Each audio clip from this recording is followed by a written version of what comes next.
আল্লাহ রাসূল সাহাবাদেরকে পরামর্শ দিছে, তোমরা এই সাইজের পাথর এখানে ওই পকেটে রাখো। হ্যাঁ, জি, এখানে রাখোর সামনে, যদি তরবারি ভেঙে যায় বেকাতে বড়, তখন ওই পাথর বাইর করে নাকের মধ্যে একটা মারবা, দেখবা যে হেকা হয়ে গেছে। সম্মানিত আশেক রাসূলেরা, মনে রাখতে হবে ঈদে মিলাদুন্নবী আমাদের একটা মুক্তির ব্যবস্থা করে দিতে আসে। আপনি যদি আপনার রাসূলের জন্মে খুশি হন, তাহলে রাসূল কি আপনার উপরে সন্তুষ্ট হবে না অসন্তুষ্ট? রাসূল সন্তুষ্ট হইলে আপনার মুক্তির দরজা কি খুলে যাবে না? আল্লাহর দয়া আসবে না আপনার কাছে? সুতরাং এই ঈদে মিলাদুন্নবীর অনুষ্ঠান আমাদের সামনে আসতেছে। দেখেন আমরা কেমন বুঝে ধরছে আমাদেরকে।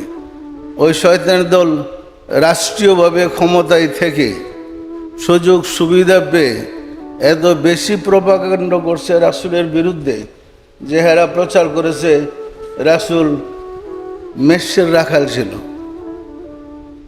রাসূলের দাদা ছিল মক্কার শাসনকর্তা। শাসনকর্তার নাতি কি মেষের রাখাল হয়? কিন্তু মুসলমানরা জানে রাসূল মেষের রাখাল ছিল। জানে না জানে না? এই কথাটা কি সত্য? মুসলমানরা জানে রাসূল না খেয়ে পেটে পাথর বাঁধছিলেন। যখন রাসূল পেটে পাথর বাঁধছিলেন, ঘটনাটা বলে, সেটা তো মদিনার ঘটনা। রাসূল তো মদিনার শাসন করতেছিল। খন্দকের যুদ্ধের একটা পাথরের কথা বলে, যখন খন্দকের যুদ্ধে কাফেররা চতুর্দিকে বেষ্টন করে ফেলেছে, তখন রাসূল সাল্লাল্লাহু আলাইহি ওয়াসাল্লাম নির্দেশ করেছিলেন, তোমরা পরিহা খনন করো। ওখান থেকে আরবিদের মধ্যে আসছে ট্রেন্স কাটার ব্যাপার। তখন পরিহা ট্রেন্স কাটতে নির্দেশ দিলেন, সবাই ট্রেন্স কাটতেছিল গেতি বেলচা দিয়া। তো কাটতে কাটতে গিয়া একটা পাথর ট্রেন্সের মধ্যে বেশ বড়, সাহাবারা এটারে সরাতে পারতেছে না, ট্রেন্সের মধ্যে পড়ছে। আল্লাহ রাসূলকে বললেন, ইয়া রাসূলুল্লাহ, এই পাথরটা সরাতে পারছে না।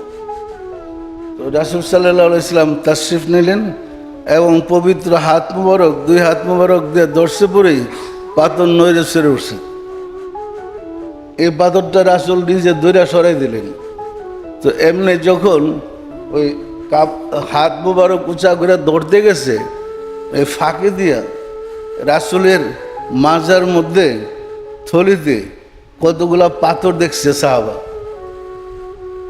এক সাহাবা দেখছে কতগুলা পাথর।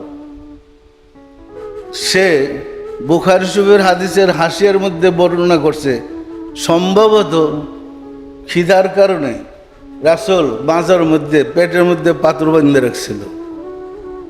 দেখেন কি বেক্কেলের কারবার। ঘটনা হয়েছে, আপনারা জানেন, আরবির লোক দেখেন আছেন, যুদ্ধের সময় যখন যুদ্ধের সামনাসামনি যুদ্ধ, অস্ত্র দিয়ে যুদ্ধ হয়, তখন আর্মিরা গোলা বারুদ দিয়ে যুদ্ধ করে। যখন একদম কাছাকাছি যায়, তখন ওই বন্দুকের রাইফেলের সামনে ব্যানেট লাগানো থাকে, ব্যানেট দিয়ে খুঁচাইয়া শত্রুরে মারে। আবার ব্যানেটও যদি ভেঙে যায়, এরপরে কিলাকিলি ঘুষাঘুষি চলে। তো ওই সময় তো তরবারের যুদ্ধ ছিল, গোলাগুলির যুদ্ধ ছিল না।